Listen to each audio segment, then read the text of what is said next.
Hello everyone, welcome back to my channel.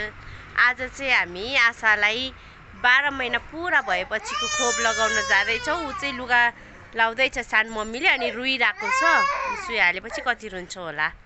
Okay, हामी चाहिँ अब ओखर बजारमा जाँदैछौँ। ओके, हामी चाहिँ अब सुई हाल्नको लागि जाँदैछौँ। आशा बेबीलाई चाहिँ मैले बोकेको छु। आशा चाहिँ रिसाइरहेको छ थोरै, ऊ चाहिँ निन्द्रामै भएको भएर।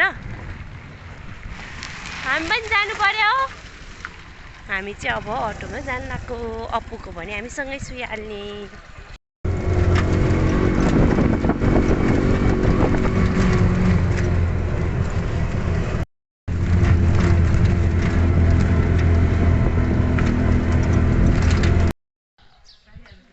हाम्रो चाहिँ 12 महिना कम्प्लिट भएको भएर सुई लाउने अरू बच्चाहरू पनि आएपछि मात्रै लाउनु पर्छ अरे, यो जे आई भन्ने सुई चाहिँ। त्यही भएर चाहिँ हामी वेटिङमा छौँ। आशा र म चाहिँ। अप्पुहरू चाहिँ लाएर गइसक्यो। हेलो भनिदिनु आशा, हाई गरिदिनु न। हामी चाहिँ वेटिङमा छौँ।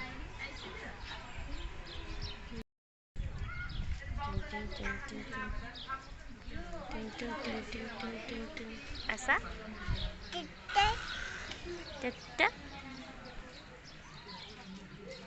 हामी चाहिँ सुई हालेर फर्किसकेका छौँ।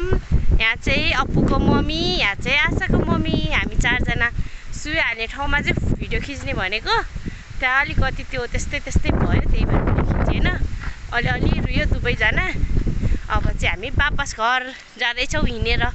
एक्सर्साइज हुन्छ भनेर क्या, धेरै मोटाइयो नि त। फाइनली हामी चाहिँ आइपुग्यो घरमा। हिँड्दै आएको, कस्तो थकाइ लाग्यो। अनि आशा बेबी चाहिँ यहाँ छ, उसले चाहिँ सुतेको पनि छैन। हेरिदिनु त बेबी एकचोटि। आशा, क्यामेरामा हेरिदिनु न।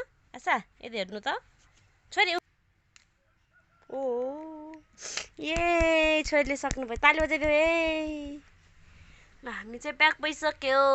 अब चाहिँ सुई हालेको आज 12 महिनाको। अब चाहिँ यसपछि चाहिँ सक्यो भन्न मिल्दैन। अब 15 महिनाको फेरि सुई हाल्नुपर्छ एकचोटि। हस् आशा। आशा बाई गरिदेऊ ल। बाई बाई भनिदिनु न त। बाई भनिदिनु न बेबी, बाई भनिदिनु न। She is not interested to talk. Okay, bye bye. See you in next video.